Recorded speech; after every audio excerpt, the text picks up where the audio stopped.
We're joined now with Paul Doswell. Paul, 3 wins and 2 losses in the league so far.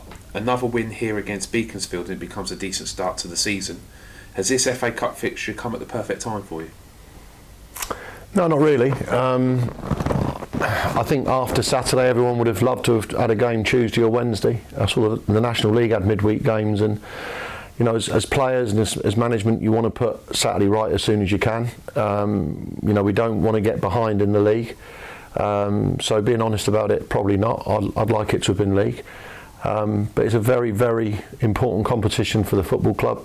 It's important for every non-league football club, for Beaconsfields, for Havants, for everybody, because of the financial reward, but also the reward of what we almost pulled off last year, which was a home game against you know, a Tottenham Hotspur, or you know, as I've experienced, Arsenal's and Leeds United. So it's the best competition in the world, I think, for a non-league player, non-league manager, because it's the one chance we get each season to have something very, very special.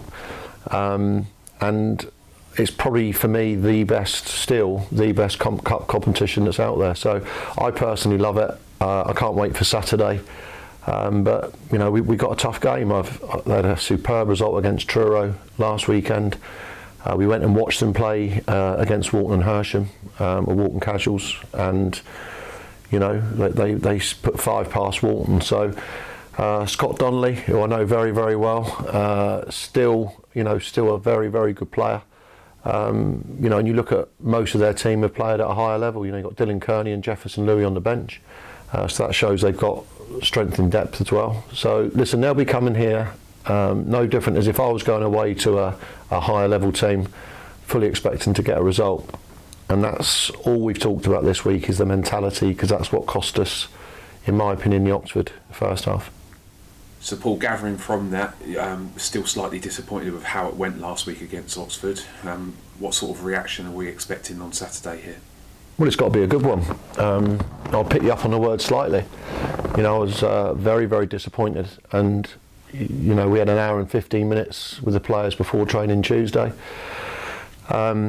You know, the biggest thing that they've got to realise is that teams come here, you know, they see the stadium, they see the amount of supporters we've got, and I think that, you know, Billy Clifford said something really interesting to me, that when he played for Wealdstone, you know, normally he'd go to bed at midnight on a Friday night and not think about the opposition, but when they played us here, you know, he's in bed at 10, and you know, they had group chat about it all week. I mean, we got to realise that people come to this football ground and see beating us at home as a really big result.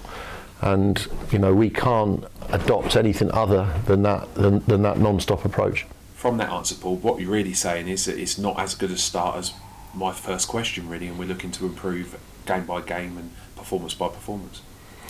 Yeah, and you know, one of the things as a manager is you certainly feel after the Ebbsfleet game and the Hampton away game. You know, we looked at the start of the season, Gary, and we knew that our first 4 away games and 2 home games, 5 of those were against the top 6 from last season. We weren't in the top 6 last season for whatever reason. So I knew the start was difficult, and I targeted personally 10 points from the 6 games. Now my big concentration point now is win the FA Cup game. Can we go and nick a win at St Albans? We've then got 12 points from 6 games, and I'm really happy. But you know, you don't win the FA Cup game, or you don't beat St Albans, well, certainly don't draw against St Albans, because that still gives me with 10. Then, you know, these next 2 weeks I think are big, and you know, that's something that we've worked on really hard this week, is the mentality of winning football matches. And you know, you've only got to look at the half an hour of the second half on Saturday. I think we hit the bar, hit the post, hit the bar, scored. Jake has a chance from 3 yards out. Wally should have scored. Wally should have scored again from a header. We created 7 chances in 25 minutes. But what the first half had done is made us have to be almost like, you know, why didn't we start the game like that? And so that's a big part of what this week's been about, is making sure that the players realise what's expected and what we want from them. And to look for a positive spin on that, it was pivotal that we had a second half performance the way it following the first half. But the reaction of the players to the fans, they were geeing the fans up, the fans were responding. That's something I personally, I've been here 13 months now, I haven't seen it as loud as that. And what do the players take from that inspiration from the crowd? Well, I think I think in fairness, the crowd deserved something better than what they'd seen in the first half. I think that, you know, we were as flat and made the crowd flat because of it. You know, they're not stupid. You know, this is quite a football-wise crowd that comes here, and they saw a performance that they probably didn't recognise either. Now, you know, our players come out second half and were excellent. You know, we did everything, but and this is what irritates me, is that if we'd started like that, we wouldn't have been in that position in the first place. So, as I said, it's been really clear this week what's needed. We've got a very, very good group of players. They're working really hard. And I think, you know, if they could be in front of you now, I think they'd have apologised on Saturday. You know, they had their own family there and parents there and wives and girlfriends, and, you know, they can't have been pleased having to walk into the club. You know, what we have said this year is that the players will go into the club, win, lose or draw. And I said to them at 10 to 5, you know, go in that bar now and show your face to those supporters, because for me, I thought our supporters deserved better than that. So yeah, we gave them something to shout about, and that's all supporters want. They want to see players.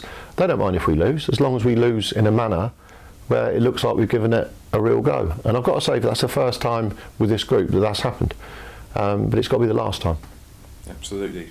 Press the reset button. We look forward to the best competition in the world on Saturday. And it is. And let's hope we get into the next round. Thanks, Gary. Paul, Cheers. thank you.